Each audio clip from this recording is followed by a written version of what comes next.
All right, advanced pre-algebra, here we go. We're getting into our 8th grade standards. You guys got through the 7th grade. Now we're gonna start the 8th grade. So our first topic, our first 8th grade standard, we're gonna talk about solving multi-step equations. Now, guess what? You guys already have basically done this. Back in chapter 3, when we talked about equations, we did the 1 and 2 step, that's a 7th grade standard, but I also made you do some multi-step. So what I want to do with you is I want to explain to you or remind you how to solve equations, what our steps look like, but also remind you what about if there's multiple steps to that equation. And we'll practice that some. This should mostly be review. You might find it super easy, so I hope so. I hope this can ease us back in here and give you something a little easy to do at home. Nothing crazy to start 8th grade standards with. So remember, when we're solving equations, you first want to look, are there any like terms that I can combine? Always combine your like terms. Remember, you can only combine them if they're on the same side of the equal sign for now.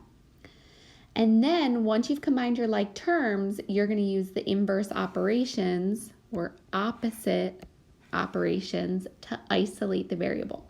Remember, to solve an equation, the goal is to get x or the variable by itself. Let's look together at this first example. I started it for us, but we're going to finish it. It says the height of a tree after x years is 1.5x plus 15. That's the height of it right now to start. It says after how many years, so we're trying to find x, is the tree going to be 24 feet tall? So right now, this is the height, 1.5x plus 15. I want to know when that equals 24. So I set up that equation, and now I'm going to solve.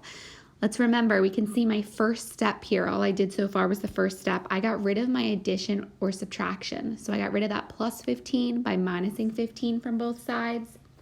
24 minus 15 gives us 9. I still had 1.5x on the left side, so I brought that down. We're still not done. X isn't isolated yet. X right now is being multiplied by 1.5, so now we're gonna divide by 1.5. 9 divided by 1.5, go ahead, use that calculator. You get x to equal 6. So reminder, 2-step equations, we get rid of our addition or subtraction first, and then our multiplication or division.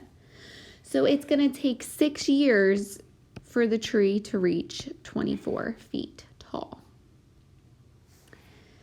All right, first refresher there. Now let's go down to what if we're combining like terms to solve the equation. So again, I started this off, I kind of did our first and second step here. Let's just finish out our answers.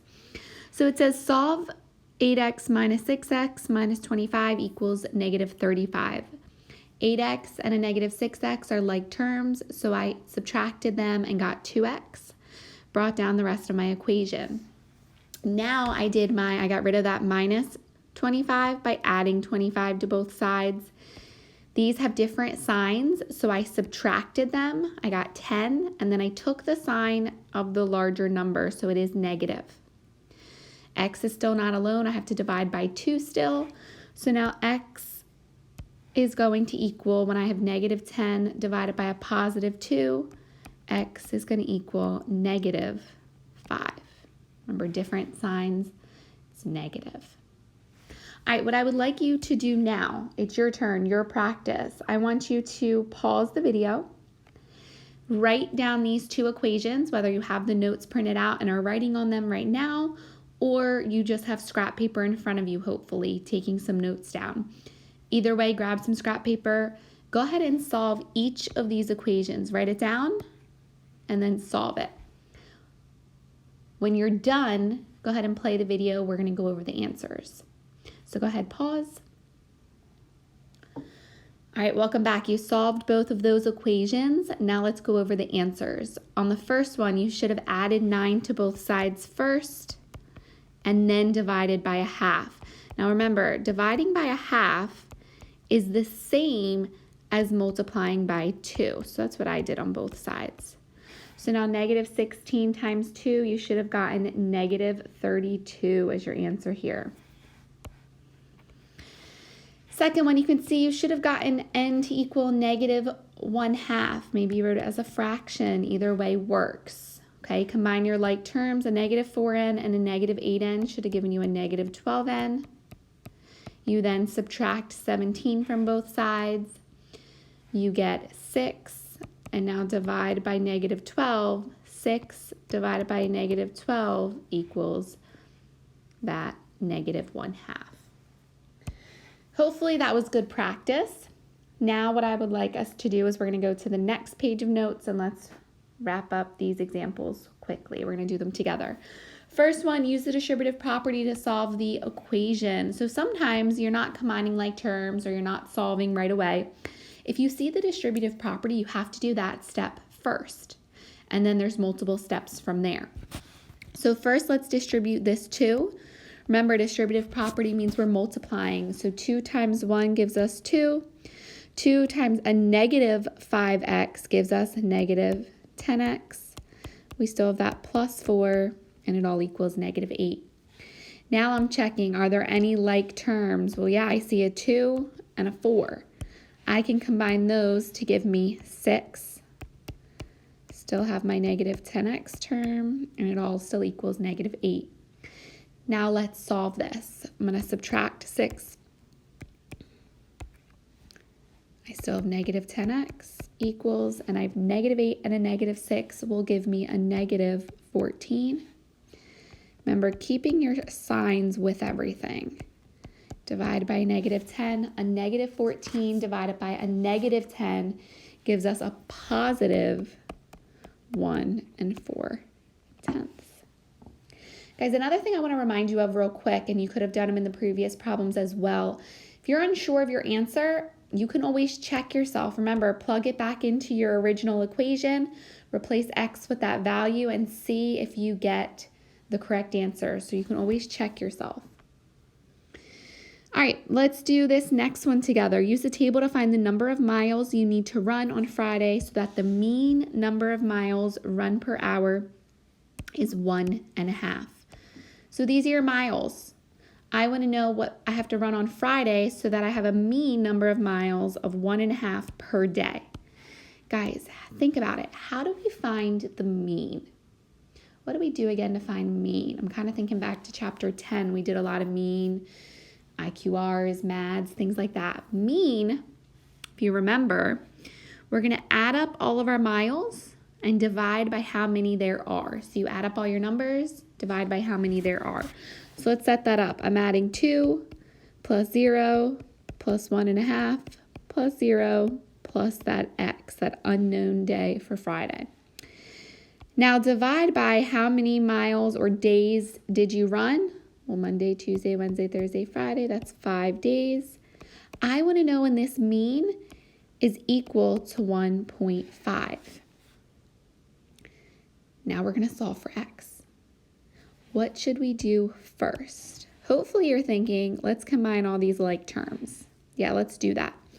Add up 2 plus 0 plus 1.5 plus 0. That gives you 3.5. We still have our x, and we still have this whole thing being divided by 5. That mean we want to be still 1.5.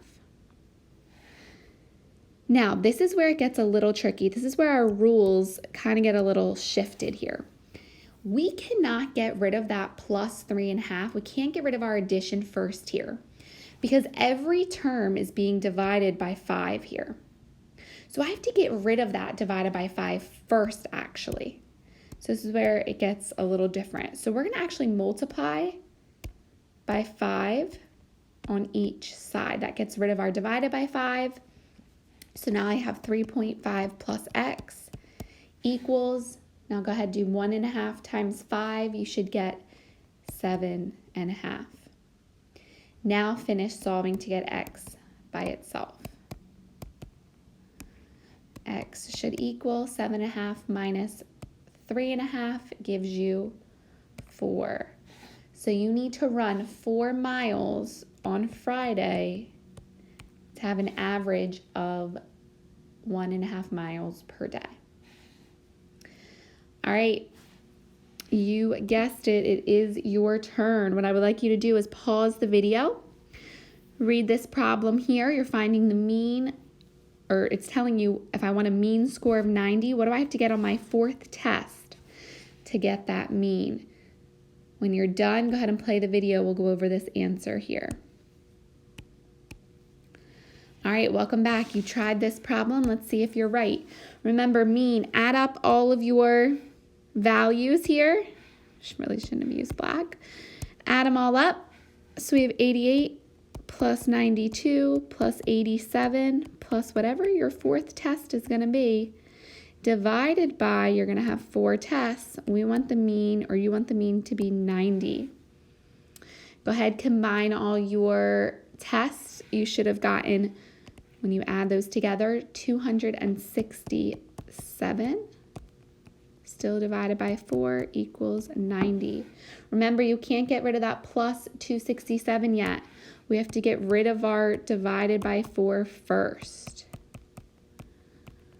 So 90 times 4, you should have gotten 360.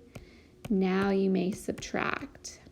360 minus 267 gets you 93%. That's what you need on that last test to have an average of 90. All right, guys, nice work. Hopefully you took some notes. Hopefully this was a nice refresher of a lesson. Our practice, we're going to do some practice. Hopefully it might come easily. If not, make sure you're emailing me, talking to me. Let's get back on this equation train here. We're going to get practicing with algebra, since that's what you'll be in next year and doing a lot of focusing on next year. Lots of equations.